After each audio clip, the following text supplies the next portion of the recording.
na no conduto bo todo meto son yon yo po meko eta yo hota o eton goze fon obéi do o dagbe do pona tegbeton egu ejodo na mi eji ayon shiyon alodo e fi hàn ga eton kavi e fi son mesi e goze fon obéi do dagbe loton e o lodi do to bosi so nous apostole Paul ou ton main to we titan episteli titan ton la Timothy o tête to stilo ko afo ton wiyawe do je wiyaton do to mi to do meto non kwa vundagbe yi seton do to dagbe non kwa vundagbe yi seton yi alodo gbemo do podoji yi alotwe idogbe ma do podoji e kon ye yiro do ga boye ko so igbe dagbe boye ko so igbe dagbe to kunde to susunu kan Timothy ni na shewe to jiwe ya nwa to ahye na we gbe to jiwe yo nu kan tenu fonu popodo gbe me no fonu popodo gbe bodo to Jesu Christi bodo to Jesu Christi nu kan me de kun gbe yi dagbe ton e wo me de kunu gbe yi dagbe ton to Ponce Pilate nu kan to Ponce Pilate nu kan to do meto nuna do nu kun to ki hiya he ase doda yi sin gbigbo we do te nawe na o jire meton mana do ba mepo yi mana do ba we po do to dawe obéi do dagbe dewe ren Jesu kaka i Ponce Pilate nu kan obéi do dagbe ne solo ko afundo to so obéi do dagbe lo siklu no so pe solo to Damascus anji gbéi do dagbe ne lo o lowe dio yin ko na solo zun Paulu ene mewe Paulu ene so wa monokunje bo wa to ahye ton pa na eyi menu Timothy meke ji ponji bi ogbe do ne me do ni frin ni bo he go dagbe bo ho afundagbe ni lo afundagbe ogbe do ne ton ni hoye ni bo frin do gbe do ne we ba to kunde to wo bo sinu kan ogbe do dagbe do waka egu ye jodona ayon blebu menu ke to gbe do dagbe de basi you voyez dans la belle confession menu to gbe do dagbe de basi Jesu e basi gbe do dagbe ne e do be ason e baba zoin na yo belo blebu do yin wana mi do do iran we do do iran mi do do iran mi do to dagbe o somuno di menu kuma blo samesoy obéi do dagbere edito nukun me to sole toma boto we metonu yeze hula shiba ego ezewa me ji ego ezewa bon kavia to si saison mawe me bo apé do dagbe si anson na gba o wen do to mo lu wen patin be bodoto obéi do dagbe te we solo mose to Damascus aliji divie bo duezun Paul bo wa gogbe do dagbere si won donati tu kabi Paul Timothy edu na mesusu shibabo ato gbe do eton si adagbona kavi kantaze do alomla Timothy do ni re gogli eton edekunu eton to sopo me il est ton chercher kafi to nu konyeton gbe do dagbe bo wa to alo drento klu no gbe do dagbe loto Jesu Christi be basi kakaje fite e basi gbe do he kaje Pilate nu kon me bo mi so gan zon je Pilate nu kon bo go so we gbe do pon mi de to so l'homme n'était tout nous c'est qu'on Jésus dene là a holu du ta si qu'on we wade a holu ta jouer autant bodo a hota o non le ton po a holu ta si qu'on we dene a hota do po gewe to we lu ko ta ko nu pon we a fo ton pa we do po gewe ya holu ta baba e tonton endo autant ni wana yo so bodo fie de ton do kwa kan ba ho de ton do kwa kan we no yo fie de ton do kwa kan o ho de ton do kwa kan e me ye kinwe so wa yo ba o ho de ton do kwa kan lo o si bredo wa basi ye ro do bredo dagbe ho de ton do kwa kan lo si bredo we ze drando to mena o me so ton le bo he bredo lo ko kaka pilatinu kan bredo dagbe lo yibona homuso na weto jirema bona don so wa egbe ando pon de weto so me o so wa ibe lo be aholu duta do po ene lo e baba ze toni lo ze joni lo to we lu ko ton ta ko ko we afo ton ban we do po nyena na aholu de po hala mi nye nana aholu do po hala mi na aholu do po hala mi dile auto chena do kwene lo mi do yovo gbekadona. Moi je vous confère un royaume comme mon père m'en a conféré. Moi je vous confère un royaume comme mon père m'en a conféré un.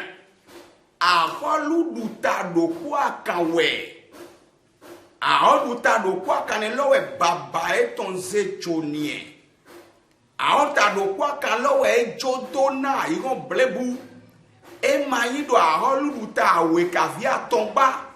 do kwa kawe aholu ta ene lo we jodona mita ili oku na o me po sonwa bido dagbe aholu ta eton olo we be bo hunu swanu flendo Johanu baptizi eyi wen sa gun eton ke e so yodo ehu gan yewe gale po ejoson mo se me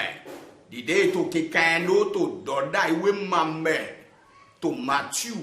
we Matthew to teton wi do po afo eton wi do po ye to ke kan to friend do mo Nubo nye dohla mi so ye ji so nyonu ka imo se wa nyonu wa ete oho jiwe oton na ete to Genesis ta eton aton afofoton endo ase nyonu bo se okun egbonvona kun kan nya se nyonu nya se femme bo ka se eyin semence et bonbona femme ouais c'est postérité na postérité basi beto agbasan shiba kunka e basi beto agbasan nye ka do kun oho wa imo je do kun oho jiwe oton we no yo kun semence to we lu kuto ta chapa fo we do ko me oho jo to no yo kun de to so nyon la me nyon lo wa yi oho e de me jiwe o ze ere imendo Adam do ekwe do Eva so me wa jegbonu to Genesis ta eton awe afohia we na egba holopo afohia to e wa go Adam ize do ji pa de ni to me bodo o se do poni e o se ni lo we no nyonu o se ji we oton we no yoro nyonu to do da isi gbe me nyonu ene lo we do na God yena so goedo hana na nyonu ene lo mewe menu o dalo de ye fleson nyonu lo bona he okun de jegbonu okun lo we ro ho ti o ton de jegbonu bo ji o dan lo so na so he o ho ji o ton de bo jegbonu e te otu o dana he kun de ton asa nyu e do to we Genesis ton te ton afotita o se ne lo olo we do mo na do ye vadi bo che be ma do mi manadu son atinde pepe me to ji pa de to me Adam ye ka domona boy dona Eva bodo hewi ma domba ni mana du son ati yinyo dagbe po nyira po ton l'homme e o lowe ido e bo modo e mi hodo eti eya si ati nunyu we do yiro ati fita ekendo owe ho wi weton me Proverbe chapitre 3 verset 18 nunyu we do nyati divie ati ogbeton ti oku ton ti nunyu oku ton lo we me nya flelo we yo nyinyo da po nyina poton ebe do enyo dagbede kon ezedo to fie tonson fie defleson na angeli dewe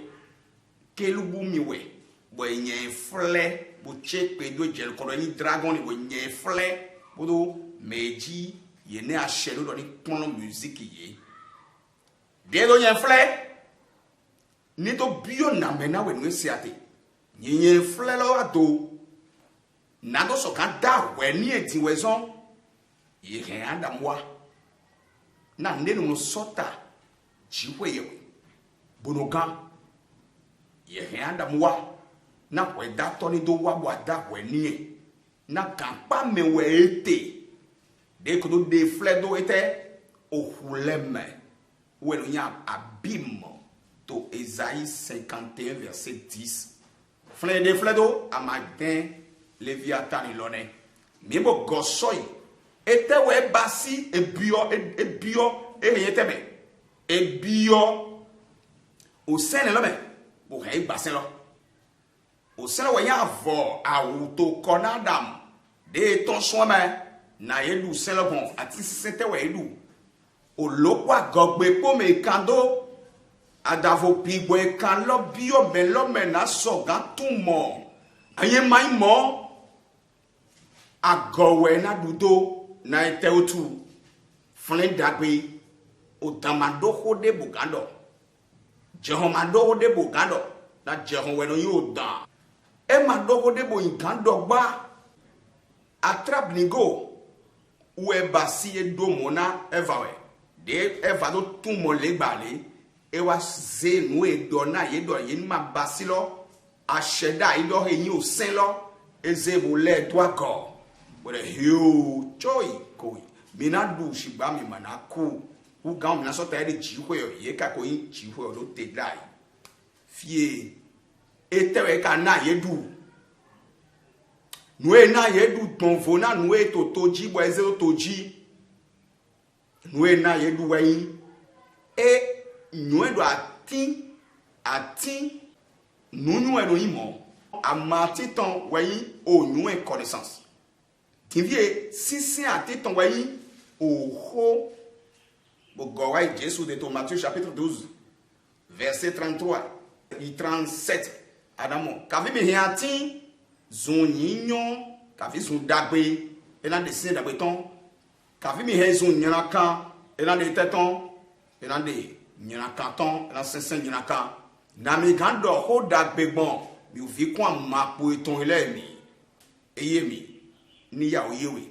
na oklone ni do ton son yeme dudu ago dodo ago we yo kun menton o dalo ton fie mi jeyi mi do gbog je flele pore be mi so gosoyi fite mi gosoyi ekeyi okunu gbe do dagbe lo mi gosoyi flen ando so gamonu kun je me heze ando mo te duale nu otu edo ra yo emeton ogbedo dagbe hein gogli ogbedo dagbe tewe Jesu basi nyonu enelo me ton soeme e basi o senelo de le gozewa de do paloto dan komina gosen loze mi agonyon lozewa nyon lo wa imosi ye we gade jete so imbodo so me le popapaka ye iroro ime de ji so nyon lo me Tivi me klo kan me ye o gade to somo se me le po we rodo Johann Baptiste na ete yezene okoropo me le bojo na ete to we ma tu ton ta ton afo awe me le bojo na ahota o lon le ton me jiwe ton Ahota l'on est le royaume des cieux, expression. Ahota l'on est ton sepo. Ah, même Canada qui était, il donne ma bassinambi. Baptiste l'invo d'oton. Na meloto blabla mettons les toi for widopo. Oh le naï. Bibopo miopo. Do était do baptisme. Et do sin weton. Et do sin weton. Donc ahota des éléments. Et do sin weton. Et la tchèque ton do sin weton. Divier, mais ma bio si on la mêle, mais ma diana est un million de mai. Et on, nous doit être né. Bon, il doit être baptisé, mais l'année. Dit, et pour me, si qu'on est de l'année doué hier, et bon doué hier. À ça, nous est pour pas d'avoir oui, ma tout ton téton, attends, forton, d'autres forton, quoi, et doué hier. Mais doué hier, n'est là, et bien à son. Et donc, bien à son étant, to qui gosse son bon mais, et bien à son, était doué, et m'a donné, oui. Et goho golose toi ici, na, Johannes so de kundo, et my gaton cana, n'de pepe me, na ya photo, de na tron moto me. Et my gaton cana, et ma gaton point my gando de somme. Oudena, you will Johannes Bali, et goho golose. Nya ya, we mal ton tête ton titan, a for bien de photon, et go, mettons si. Car il m'a tué, oui, hein, Doda est au matou, mais son nous matou ton, au tête on est né, à fait ton ouyaoui, pour fort ton quoi, pour et go, ou ton zé, au tchahol taloladi. Et on son à holoduta, au loleton, pour doit à hota jiwotopo, si un chililen. To si se kwene tombe, au pays de d'abéder ton son nous est tombé. But in view mina je pilatide na do ikon mu ejo na solu ke wa ipolu eto pilatide wenenu bo wenu na hunu kunye e do le so polu e do lodi bi bodun do hie mi bona mi so ga ito we Johan ton ka forton no ku aton 18 afo ton ba ton no ku 37 mi ma be so 33 ba mi je 37 lo odo Tonwa, pays de Dabelocon. Et ne outoué. Pilati so de rien de mort. Be a holiday away, yeah. Jesus blombo de mort. Yeah, what to the dodo a holiday way, yeah. Nabo Plona with it, Ntoli, oh, Plona Tita. No, yet don't know a cavia new. Where Cambido? Pilati Cambido. Au compte de mes intentions, car quand tu as mes intentions, mais tu l'es sous pas ouais, oui, wa, agnon, mais oui, voilà. Yo, le soir, oui, voilà, mi bay. Ah, on doit cheto jouer, Jésus béni edo, amadou chede to chie. Nan, un yemana au bassi à ma gamba si. Et on, edo, nous a cambié de ma au plonawe. Doit hold we ya. Yeko doué. Ene utuwe yeko do chimi. Bodo. Ene utuwe nyendo wa yo. Ene utuwe ndo wa yo eme. Na nyeni te kun na nu bodo. Doto yeko do chimi. Fite ejite. Eto alo drendo l'enfie son wa. Na do ahunu kuna we. Eto alo drendo fie son wa yeko do chimi. Ene utu ndo wa yo eme. Nu fofwe. Ndo wa yo yeko do chimi ndo wa yo eme. Na eko tin eko njiji bolonji jiwo ton e we ko do du e hon ayi hon e ma eno tun no wa ihon me na mo to ete na nyeni do de kun na nu na nyeni do so kan de kun na nu gbolo me de pepe nu boton ah ma do so kan de kun na hogo nu gboton nu gbolo onu da hogbolo me de pepe yin nu da ogbo se ogbechi loton se ogbechi Pilati camera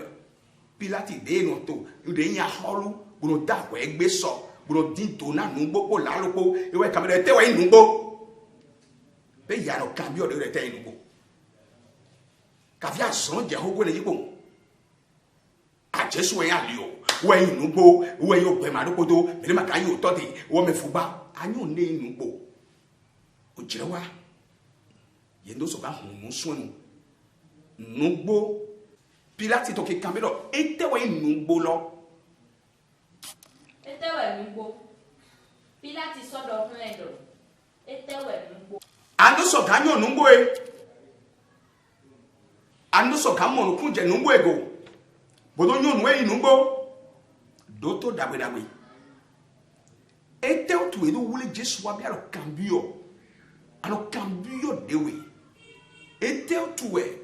yehu Jesu ye wule bo kwedo satigo. Ase be yana do mitole. O ran susu e timbo ye to chichi. Kavik mo dore dali. Bodoto owe droit ton tête ton emu ta koe bo ko 19 en qui a verset 12 ou qui a verset 15 dami. Jiwe. Pilate dit na do de dote. Et Pilate Simon et dit na do de dote parce que et tout dit do me ma wande. E ma wande. Et dit na do de dote. Shiba. Jule dawalele do bon. E ya jo dawe hedai. E ya joe. Be ya mai ton César. Ama ton César li tomba. Mais de pepe ye de do basi a holiday. Mais de pepe de ye de do basi a holiday. Jagodo César. E jagodo César li keno ni koe e jagodo César li. Na empereur César ou lo e de koe ton. We ton we koe ton te. E asin zangbe we ton we koe ton. Ye me de pe ye de do basi a holu e jagodo César li. Na Jesu dodo a holu de we mi yutu bo do hunu son a holu duta si a chiri lenu to a fofoton lo ene utu ye da wale do mo dese wedo satigo Pilate so do ha do mo benye na kwe a holu mi to do satigo ya o kan ye we no le to do mo miule matindo a holu de adavo César we a holu mi do mi matindo o kan ye we no le to njuro do eyon ye nuna no kunduto nuna to duto très bien auditeur auditrice donc nuna no kunduto nuna to duto ken mo do hemi do o kan ye we no le to po ye we no le po ye do mi matindo wete ye we ho do to le mo mi matindo a holi ada o César bi en ga do mo odo oko bon ke nya odo e ma do problem mi ni do ki yawo o kan ye we le to po ye we no le po ye pli na so ga do te do e o de se na ye we ton egba po e ton e ku jobo wasi ye holo ma nyoyi nous acheter nous de autour il y a un Jean chapitre 8 verset 59 aga il boit gagner il y a un Jean chapitre 8 verset 59 le mot il y a un Jean chapitre 10 verset 31 aga we do luya ouais un Jean chapitre 8 verset 31 aga we do luya so un Jean chapitre 11 verset 8 9 et ma Pierre aga we do yi so son mi ouais prendre des photos Luc chapitre 4 verset 29 était au soji eso doyen ye ouais ana bueno meto meko ye ko chene fie ya to son fie awu ke son peut-être be vu awe anu do ete to fie to ha me fie o fie awo jiwe fie mi be to te mo azachi atonto be me mi e be mu to welu ku to ta we me o vie mi ya sho bi se me ma boloko ye we no te ye we ga te na yete cho ye me poeto aplohone do achomi o god mo to memo de do adogogo le gbale si eho ye don so tron bo sokote ni jomi o de teme we zo ngloye anu gbe do dagbe o gbe do dagbe te we hen do nu ka do je Pilate no kon ye do wole do o he o mi ma jo se ye ho ngo gbe do mai awe am do kwa tawe nugbo we gano Jesu ku to satiji ai gano Jesu e be ni na do to tome ai gano Jesu kabi Kristi mi ton ohun eton eje Jesu ohun nto me ponchon nu hun lo ganji le hun lo ganji ko ba ni juro to hun lo me yi do du nu ya juro po shi ba nu e dagbe do ohunho e ma beto we metonu ni jete wa bi me mede le zan bojoku lodo ayin do da i matin bo pigbo lo wule kan doto to 34 Isaïe verset 16 e wule awele kan e wule owe gbo awele kan owe do leton yen matin ayi agan wa ni ajo shiba ayi hondo keto do da yi e de kun e yi ogbe do dagbe loton ogbe do dagbe ni lo olo we de u lo se kunu e de na anyu e dagbe meno e meno ji Rome didisi han e nu mena chrétien lepo aya mi do se na toto o mi be gbido na hole gan o gbido to gbido me etewe wa hunu kuna mi etewe wa hole kan te he wa na mi gan pa me de ton ye flebio o lo wa hole me e ka hole so te si ndo kwa ni wen eto ti to hia mi o lo wa hun to hia menu Paul, to Éphésiens, au Éphésuton, to Éphésiens chapitre 1 verset 4 mais na do hiado nieko yeko de do wa do to aholu wodo e de do ya mi ko yin aholu to emi me bon mi ko do aholte we ko do ayo mo e do ndida don en do awa fle wa fi do to dagbe to we ko ayo mo e do ndida bon we akoyin aholu di menu o lo yin aholu où est son il y a do aholu le ton okunu le poton na ta tu me de sa aholu we to me holu le ya o pilati we ya o aholu te ton e manya e won ton o do to pilati ko do aholu te mi ton mayi ayi won ton me mo mi na de gbe na e ma ko ni mi do de gbe na me na ya fun na mi le shiba aholu te ton don ton e me le do ahona me le si aholu ye mi me po de to we glofi aseto won to boto me le po pátápátá anyina kan wa manyina kan o yin agbe jete fleur le fi attention to me attention to don aholu te ton me attention nous le we ji aholu to wo me baba ji mi wezon e ma yo angel de do aholu e ma yo angel de do vi shiba nyawole de utu we mi do amo mi de to fi na do so kan wete na lila de baba to kiko do egeyin angel nyina kanego ye do be me ko han gba ko gbe we do ado se komba le bo komba kwa fun dagbe to afun nyina kanti kwa fun dagbe yi se ton afun nyina kan yi se ton ti na eyin do amai mo yi se o fi beto totolo ene o to cambio lo bi eyin o fi beto ton le ko wa to we lu ku ton ta ko ebuyawe 18 afo ton chian do je chian ton un vic beto ton lekoa bina mo yi se et ton toi yi hon emeya toi yi bati na yi se ton lo se kun re okun dagbe lo divie lo ye de kun ne kaka o jire de bo kun lo do ga e do jire e do tan de ina de je azan ton ga do da ton e de kun ne je bo iso na jire kaka lo su lo mo e ba ito jipa et den tomelo niveau ko e bayi to kun logodo na eno yi o ju oton e bi o sen lo me go e dago je ka ide lo nyonu lo o kun de na ton so me donc bon mon se wat so divodo to Deutéronome chapitre 18 verset 15 verset 18 donc do poto blami ton le me re no visu me ton do po me we au sein yoyo la tension de don la me de pe ma se son nou ton ma bo e so go e lo wa teji to apostle wenu to Acte chapitre 3 verset 22 23 me son me yon to do mi to son yon okun de te weto muto me Jesu yiroto ka vi jiwo yiroto ete ezo ran yo me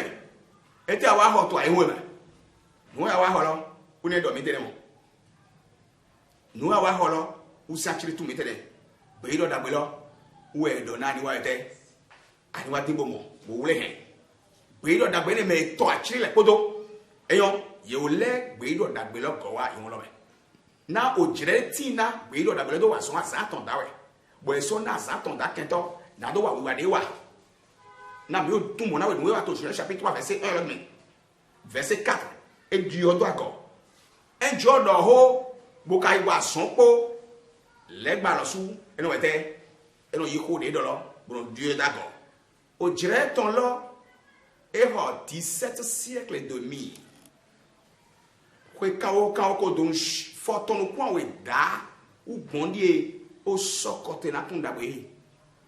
O kunda be lo ou elze gowa to gbemi ton na o dire nwe. Ya Apocalypse chapitre 11. O sokia ton o ta wi do kwa fo wi do ko. O sokia ton ta wi do kwa fo wi do ko. Apocalypse chapitre 11 verset 11. Nya hia anamodo da ilo to fun. Asa ton dalo que ton dedo wa hunwe dio do dago o kolona hojo ton zebru jolo o jere do walo e ko fo o zan jere ton fo we do zebi fon na mi do so kan gbe do dagbe lo wa e te lawe ate won da be te ka vivi na wa de la won da gbe alo patelate o dalo su do o dalo to en dio dago be amo pe do dagbe lo be ni apostole la ni a ahota teme akpan meleje yi ahota teme akaje yi to do mi to sun to do mi to nyun do to dagbe son jire me aholu duta si tondo lo ma dio nu le pona juwa shi ba yo bi ma juwa akiya do o je on le to yin gba yi won lo ple bu me eni bo do ndeda i hamina we ando mo tunje nu e mi to di dogo mais les pokobu boko nous to fin ha o clono ton loton me donc enya mo church yo fide nyo do fin ha clono ton e breed of beto toni o yi se beto ton mo flen ama mo yi se o fi beto ton o lo u lo we wa to ni do be mi na o be lo fi beto ton le ko na mo yi se e ton to ayi hon e lo me yi se ton lo we yin aholu de ye ko yin to ton e o he wa bo alara mi do ko le me kan so yin do si na do me yiro yin ko e he yin teton yin do ton bodo ka fi wo yiro hun do hun Jesu ton ni le mi we o hun Jesu ton de do lo ne na le we bon atokun yiro ma ni fi hun to so ete wa o hun lo do so ete wa e do hu yi aholu de do me du aholu o ko lo me be adokun to edo adokun mi ton do na ete tu ahovi ulo mewe me flebio to Somme 82 verset 7 we na da no jaif pogodo ahovi me me ko flebio o amaya hovi maya hovi ni maya hovi donc me aholu do wa de kunu we mi to na mi aholu do na wa de kunu we mi to so we ko yo da yin we to na mi na me pe jetebu ayin we me de yin ete ayin we de yin angeli nyina kanelo o ho eto me na beto dia do emi lo amando angeli lo beto kabia manwe Daniel chapitre 9 verset 21 amanwe anya Isaïe 14 verset 16 amanwe mi ga kikia beto angeli lo imo mi jete be beto mutuma to Somme 82 verset 7 mi fleta di do poto a hovi ne le me na do kuta di même beto ko de shiba mi do pena aholo ton o fi beto ton de wa na do ka tia eton no le wen do eton ton le wen do eton ton eton le na do tia me wen do eton ton le son e me le me son beto le me o Dieu ils ont fi beto ton donc ou est joint to cambio e rien ko do to le do mais nous e beto le do e mi o fi beto ton ton ni to owe Mathieu ton ta foton ton pas foton oui à ton main nos vies todo mi to sun nu yo po me ho son jere me devie en do atedo gbe do dagbe Jésus Christ ton ego he achire ton e hundo hiya mi anaton bion we apostole ye moto some anaton bio e he aholuduta si achiri e ye mo bo ye to te kon mi na paradis ye mo unsenu agba loglo we ete to Apocalypse chapitre 6 verset 9 au verset 11 ye makobio paradis ye to agbaloglo bodo te kon me na kudi ye kope me oe na bio ye ma o ne ho bio ye ma o holo na wu na o holo sota ye o hole po ye me ko li klo aito no ko to na ta tu ye ole madonde adabo adogo oloston we ye do ye ma sonyo fie ye ton son we ko nyo fie jeyi o soton wa mi ma bo sonyo e now ye de shin ayon di to Job chapitre 8 verset 9 ayin wa shin bo jono to fi ete awa din me wona e mana hu gamo onwe e do ma do we kun pra do pe do da bi ma do mi kun pra do pe do da bi e ma gbe pe do de pe ton donc ayin Jesus son to satinji ohun de so lo nu e me ton so yin aholu de du aholu gogo ne lo o lo utu e do hui le so ilo me an be ko nu kon bora tun mo na we shiba mi zele do ya jira we ani mo to mo na e be so ye e be yin na do so yi e te me be so ite ohogo de to be so yi na ohogo ro pe jura mo to yie me nu ro pe jura mo to yie me nu lo eyin ato ayon e me mo to ni pe wa eyin do me de e vacances to ekeyin me lo sata si hwebe ye jefren ye do ye yi jone ton azan tonde ina sa ziata lo san atale ina sata bona pe e ma be aka wo do flen de ado wa yi hon nyina do ton me anwa nyo we do no yiro mi do nyina to no shiba ye na do ton so flen yina hunu ya yin do ki yawe to so na me da wa lo ni do na tawe bo nu de pepe de wa we do we e ma gan wa do we ma e na o mo tari mu da hogo da ho abi eyin amodona peido dagbe e kun plado nu ya ko yin to so de he wa do ofiawe ara cambio mido e di lo ja apostole laya je Corinthiens lede